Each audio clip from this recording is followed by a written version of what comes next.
اللہ تبارک و تعالی یوسف علیہ السلام کا واقعہ بیان فرماتا ہے، اور اسی طرح اور کہا جس شخص نے خریدا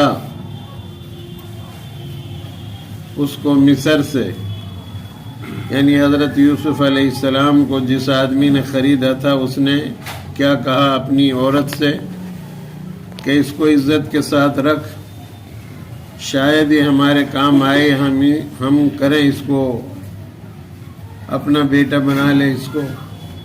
حضرت یوسف علیہ السلام کو جس آدمی نے خریدا تو اس نے اپنی بیوی سے کہا، وہ مصر کا رہنے والا تھا، کہ ایسا کرو، ہم نے اس کو خریدا ہے تو تم اس کو عزت کے ساتھ، شان کے ساتھ، شوکت کے ساتھ رکھو، یہ ہمارے کام آئے گا، اور شاید ہم اس کو اپنا کام سپرد کر دیں گے، اور یہ ہمارے اولاد بھی نہیں ہے تو ہمارا بیٹا بھی بن جائے گا۔ عزیز نے اپنی بیوی رائلہ یا زلیخا سے کہا، دو نام ذکر کیے تفسیر میں، یا تو رائلہ نام ہے یا زلیخا نام ہے۔ بہرحال اس نے خریدا حضرت یوسف علیہ السلام کو، تاجروں سے جو قافلہ نے ان کو نکالا تھا کنواں سے، تو مصر کے اندر بولی لگی حضرت یوسف علیہ السلام کی، تو چند چونیوں میں حضرت یوسف کو مصر کے بادشاہ نے خرید لیا، اور ان کی جو بیوی تھی رائلہ یا زلیخا، ان سے کہا کہ تم اس کو عزت کے ساتھ رکھو، شاید یہ ہمارے کام آئے، ہم کر لیں اس کو اپنا بیٹا بنا لیں۔ وَكَذَلِكَ مَكَّنَّا لِيُوسُفَ فِي الْأَرْضِ وَلِنُعَلِّمَهُ مِن تَأْوِيلِ الْأَحَادِيثِ، اور اسی طرح جگہ دی ہم نے یوسف کو، کہاں؟ اس ملک میں، اور اس واسطے کہ اس کو سکھائیں کچھ ٹھکانے پر بٹھانے باتوں کا۔ اللہ تبارک و تعالیٰ فرما رہے ہیں یوسف علیہ السلام کو ہم نے مصر کے اندر جگہ عطا فرمائی، جگہ دی۔ جن بھائیوں نے مارا پیٹا اور کنویں میں ڈال دیا، پھر تاجروں نے نکالا ان کو، تو پھر آئے بھاگے ہوئے اور کہا کہ ہمارا بھگوڑا غلام ہے، ہم اس کو تمہیں بیچ رہے ہیں، اور تاجروں نے ان کو بہت ہی حقیر سی چھوٹی سی قیمت میں خریدا، اور بڑے خوش ہوئے کہ یہ تو بہت اچھا ہمارے لیے تجارت کا سودا ہے، فائدے کا سودا ہے، ہم اس کو مصر کی منڈی میں لے جا کر بیچیں گے۔ تو وہاں مصر کے بادشاہ نے چند چونیوں میں خرید کر اپنی بیوی سے کہا کہ اس کو جو ہے عزت کے ساتھ رکھ، اور جو ہے شاید یہ ہمارے کام آئے اور ہم اس کا اپنا کام سپرد کر دیں اور اس کو بیٹا بھی بنا لیں۔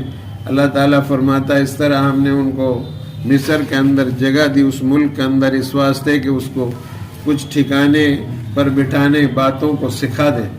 یعنی اللہ تبارک و تعالیٰ نے اس کو علم، یوسف علیہ السلام کو ایسی باتوں کا علم سکھایا کہ خواب کی تعبیر جو ہے وہ بالکل ہو بہو اسی طرح بتا دیتے تھے۔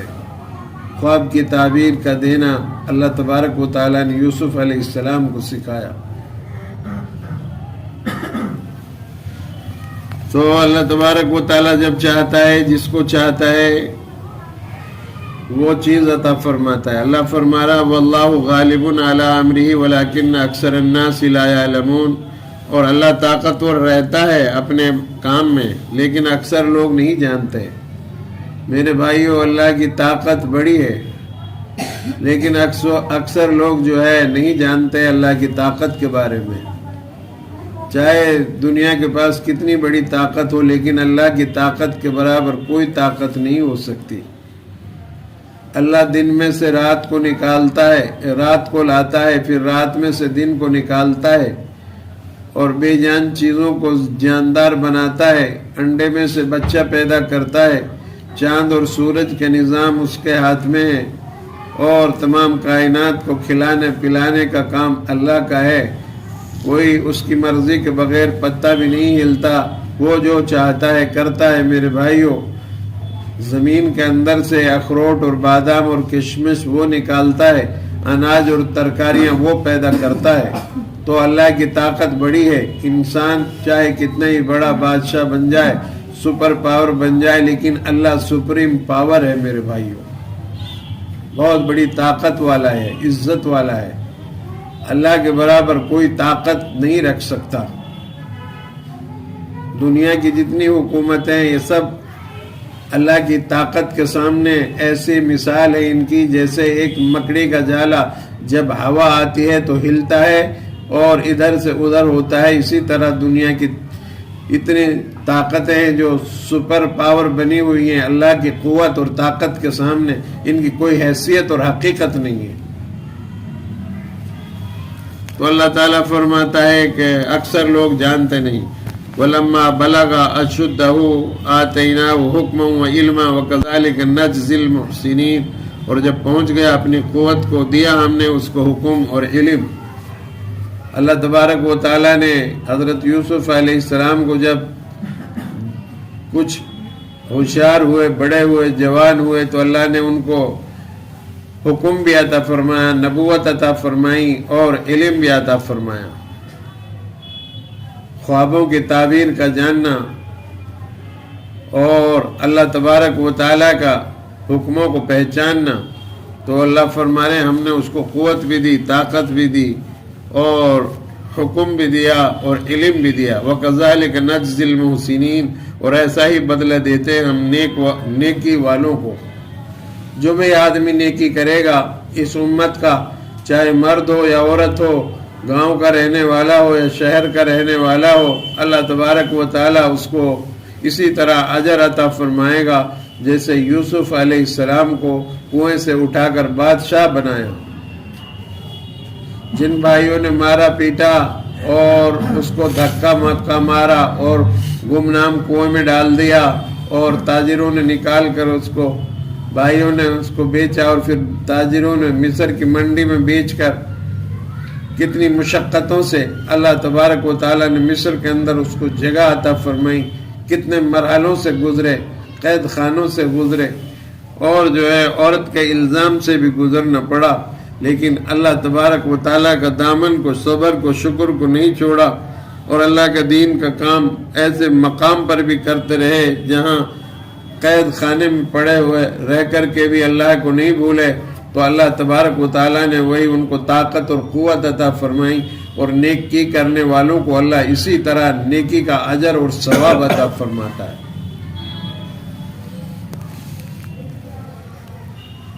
وراودته التي هو في بيتها عن نفسه وغلقت الابواب وقالت حيث لك قال معاذ الله انه ربي احسن مثواي انه لا يفلح الظالمون. فرماتا ہے اللہ تبارک و تعالیٰ اور پھسلایا اس کو اس عورت نے جس کے گھر میں تھا اپنا جی تھامنے سے. حضرت یوسف علیہ السلام کو اللہ نے خوبصورتی عطا فرمائی اور خوبصورتی کے ساتھ ساتھ جو ہے گھر میں رہتے تھے. تو جس نے خریدا تھا اس کی بیوی رائلہ یا زلیخا کے بارے میں اللہ فرما رہے ہیں حضرت یوسف علیہ السلام کو انہوں نے ورگلانے کی کوشش کی اور اس نے جو ہے تمام دروازے بند کر دیے. وغلقت الابواب وقالت حیت لک قال معاذ اللہ انه ربی احسن مثواي انه لا يفلح الظالمین. اور بند کر دے دروازے اور بولی میرے ساتھ جو ہے شتابی کر، یعنی میرے ساتھ جو ہے برائی کر. حضرت یوسف علیہ السلام کی زندگی سے ہمارے نوجوان بچوں کو سبق حاصل کرنا چاہیے. عورت جو ہے حضرت یوسف علیہ السلام سے کہہ رہی ہے اور وہاں حضرت یوسف علیہ السلام کا کوئی جان پہچاننے والا بھی نہیں ہے جس سے ڈر ہو کہ میری بدنامی ہوگی. دور دراز ہے، کوئی سب اجنبی ہیں آپ کے لیے. لیکن حضرت یوسف علیہ السلام نے کہا کہ میں اللہ سے ڈرتا ہوں، اللہ کی پناہ چاہتا ہوں اس کام سے، میں ایسا نہیں کر سکتا. ان کی پاک دامنی قرآن ذکر کر رہا ہے. حالانکہ تنہائی بھی تھی اور بادشاہ کی بیوی بھی تھی، دولت بھی تھی ان کے پاس، اسباب سب کچھ تھے اور حضرت یوسف علیہ السلام سے وہ ورگلا رہی تھی تو چاہتے تو برائی میں ملوث ہو سکتے تھے، لیکن نفس کو کنٹرول میں رکھا اور کہا میں اللہ سے ڈرتا ہوں۔ ہم لوگ اس واقعہ سے سبق حاصل کریں کہ یوسف علیہ السلام کیسے پاک دامن رہے، اور وہاں سب طرح کی چیزیں موجود تھی عیش و عشرت کی، لیکن سب میں لات مار دی اور اللہ کے حکموں پر چلے۔ اسی طرح ہمیں بھی اپنی عزت کی آبرو کی حفاظت کرنی ہے۔ دنیا کی جوانی بہت ہی تھوڑی ہے، آخرت کی جوانی ہمیشہ ہمیش کی ہوگی، کہیں وہاں بڑھاپا نہیں ہوگا۔ جو آدمی دنیا میں اپنی جوانی کی طاقت میں، قوت میں اپنی جوانی کو بچاتا ہے اور اپنی عزت کی عصمت کی حفاظت کرتا ہے، اللہ تبارک و تعالیٰ کا وہ محبوب ہے۔ اللہ کے رسول صلی اللہ علیہ وسلم نے ارشاد فرمایا میں بھی اللہ کا محبوب ہوں، اور وہ جوان جو جوانی میں اللہ کی عبادت کرے، توبہ اور استغفار کرے، اللہ کے حکموں پر چلے، وہ بھی اللہ کا محبوب ہے۔ تو عورت نے جو ہے ورگلایا اور کہا کہ میرے ساتھ برائی کر۔ قال معاذ اللہ، کہا خدا کی پناہ، میں اللہ کی پناہ چاہتا ہوں، میں ایسا نہیں کر سکتا۔ انہ ربی احسن مثوایا انہ لا یفلح الظالمون، وہ عزیز مالک ہے، میرا اچھی طرح رکھا ہے مجھ کو، بے شک بھلائی نہیں پاتے جو لوگ بے انصاف ہیں۔ جو میرا مالک ہے، جس نے مجھے عزت کے ساتھ رکھا، اچھی طرح رکھا، تو میں اس کے ساتھ ایسی دغا بازی اس کی عورت کے ساتھ کیسے کر سکتا ہوں؟ میں نہیں کر سکتا یہ۔ میں اللہ کی پناہ چاہتا ہوں اس برے کام سے، اور اللہ تعالیٰ بھلا نہیں کرتا بے انصافوں کا۔ جو ناانصافی کریں، بے انصافی کریں، اللہ ان کا بھلا نہیں کرتا۔ آخر انجام اگر میں ایسا کروں گا تو میرا برا ہوگا۔ حضرت یوسف علیہ السلام نے آخرت کے انجام کو اپنے ذہن میں رکھا اور اپنی پیغمبرانہ صفت کو باقی رکھا کہ کہیں پیغمبروں کی دامن پر آنچ نہ آ جائے۔ آپ ہونے والے پیغمبر تھے، اللہ نے آپ کو بچپن سے ہی عزت والا بنایا تھا، اور آپ سے دنیا کو سبق سکھانا تھا، آپ کا واقعہ کو قرآن میں اس امت کے لیے بیان کرنا تھا، اور امت کو عبرت بنانا تھا آپ کے واقعہ کو۔ کہا کہ میں ایسا نہیں کر سکتا اپنے مالک کے ساتھ، اور جو ایسا کریں اپنے مالک کے ساتھ خیانت کریں، اللہ ایسے ظالموں کو بھلا نہیں کرتا۔ وَلَقَدْ حَمَّتْ بِهِ وَهَمَّ بِهَا لَوْلَا أَن رَّأَىٰ بُرْهَانَ رَبِّهِ كَذَٰلِكَ لِنُصْرِفَ عَنْهُ السُّوءَ وَالْفَحْشَاءَ إِنَّهُ مِنْ عِبَادِنَا الْمُخْلَصِينَ۔ البتہ عورت نے فکر کیا اس کا، اور اس نے فکر کیا عورت کا، اگر نہ ہوتا یہ کہ دیکھتے قدرت اپنے رب کی، یوں ہی ہوا تاکہ ہٹائیں ہم اس سے برائی اور بے حیائی، البتہ وہ ہے ہمارا برگزیدہ بندوں میں۔ اللہ تبارک و تعالیٰ فرما رہا ہے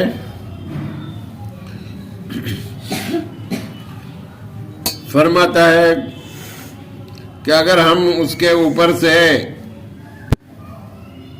ہم اس کو نہ بچاتے، ہم اس کے اوپر اپنا بھلائی نہ کرتے تو بچ نہیں پاتا، لیکن ہم اس کو اپنا برگزیدہ بندہ بنانے والے تھے، ہم نے اس کو اپنا برگزیدہ بندوں میں رکھنا تھا، ہم نے اس کو اونچا مقام عطا فرمانا تھا، نبوت دینی تھی۔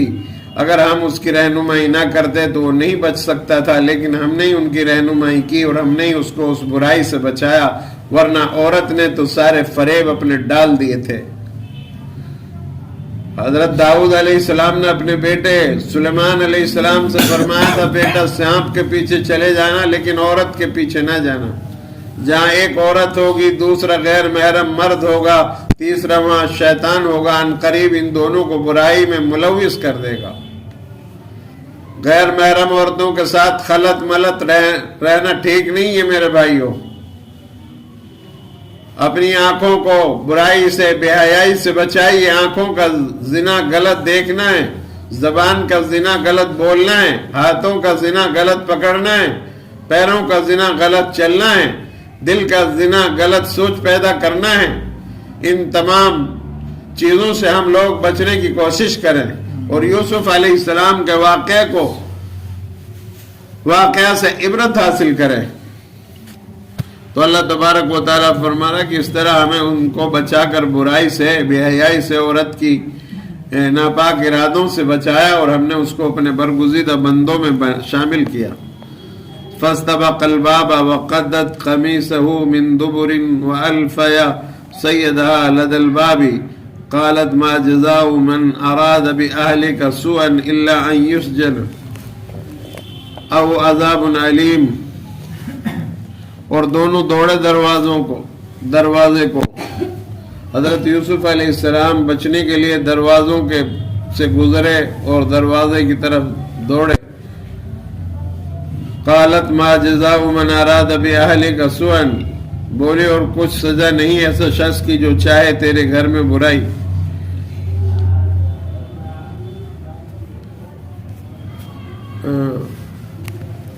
واستبق الباب وقدت قمیصه من دبر والف سیدها لدى الباب. اور دونوں دوڑے دروازے کو. عورت نے چیر ڈالا اس کے کرتا پیچھے سے. جب حضرت یوسف علیہ السلام آگے تھے تو پیچھے سے عورت تھی، تو عورت کے ہاتھ میں حضرت یوسف علیہ السلام کا کرتے کا پچھلا دامن آ گیا تو وہ پھٹ گیا، تو پیچھے سے چیر ڈالا کرتا پیچھے سے، اور دونوں مل گئے عورت کے خاوند کو دروازے کے پاس. یوسف علیہ السلام آگے تھے اور زلیخا پیچھے تھی، اور یوسف علیہ السلام کا کرتا پیچھے سے پھٹ گیا، اور جیسے ہی دروازہ آیا گھر کا سامنے، وہاں عورت کا شوہر کھڑا ہوا پایا. تو ایک بچہ ایسا بھی تھا جو گود میں تھا، بول نہیں سکتا تھا. اللہ نے اس کو گویائی عطا فرمائی، اور اس بچے نے حضرت یوسف علیہ السلام کی پاک دامنی کی گواہی دی، اور کہا کہ اگر کرتا آگے کی طرف سے پھٹتا تو یہ یوسف کی غلطی تھی، ہو سکتی تھی، اور یہ پیچھے سے کرتا پھٹا ہے تو یہ جو ہے عورت کی غلطی ہے. یوسف علیہ السلام بے داغ ہیں، غلطی عورت کی ہے. اس بچے نے حضرت یوسف علیہ السلام کی پاک دامنی کی گواہی دی. اللہ تبارک و تعالی جب چاہتے ہیں، جس سے چاہتے ہیں کام لے لیتا ہے. اللہ کے لیے کوئی مشکل نہیں ہے. قالت ما جزاء من اراد باهلك سوءا الا ان يسجن او عذاب علیم. اب عورت بدل گئی، بولی اور کچھ سزا نہیں ایسے شخص کی جو چاہے تیرے گھر میں برائی، مگر یہی کہ قید میں ڈالا جائے یا عذاب دردناک دیا جائے اس کو. عورت کا کوئی اطمینان نہیں، اسی لیے عورت کو دین میں بھی کمزور ہے. وہ ہر مہینہ اس کی نماز بھی چھوٹتی ہے، اور دین میں بھی وہ مکمل نہیں ہے، عقل میں بھی ناقص ہے، اور ٹیڑھی پسلی سے پیدا کی ہوئی ہے. اگر اس کو سیدھا کرنے کی کوشش کرو گے تو ٹوٹ جائے گی. لہذا اس کے ساتھ حسن سلوک کرنے کا حکم دیا گیا. اور عورت کی فریب اور مکاری قرآن مجید نے ذکر کی ہے کہ اس کی کتنی زبردست خطرناک یہ مکر و فریب میں انسان کو مبتلا کر سکتی ہے. اپنے شوہر سے فوراً کہنے لگی کہ ایسا آدمی کی سزا یہی ہے جو تیرے گھر میں برائی کا ارادہ کرے، یا تو اس کو جو ہے قید میں ڈال دیا جائے یا پھر اس کو دردناک عذاب دیا جائے. حالانکہ غلطی اس کی ہے، اور بغیر بولنے والا بچہ نے بھی گواہی دی، لیکن عورت کی پریشر کی وجہ سے مصر کا بادشاہ عزیز جو ہے وہ عورت کے پریشر میں آ کر، حضرت یوسف علیہ السلام کمزور تھے، عورت طاقتور تھی، اور طاقت کی وجہ سے، قوت کی وجہ سے اس نے حضرت یوسف علیہ السلام کو قید خانے میں ڈلوا دیا۔ قید کے اندر بھی حضرت یوسف علیہ السلام اللہ کے دین کی محنت کرتے رہے، دعوت دیتے رہے، لوگوں کو بھلی بات بتاتے رہے، اور بے گناہ ہو کر 7 سال تقریباً حضرت یوسف علیہ السلام قید خانے میں رہے۔ یہ حضرت یوسف علیہ السلام کا واقعہ بیان ہو رہا ہے، ہمیں اس سے عبرت حاصل کرنی ہے۔ یہاں سے آگے کل انشاءاللہ بیان ہوگا۔ اللہ سے دعا ہے اللہ ہم سب کو عمل کرنے کی توفیق عطا فرمائے۔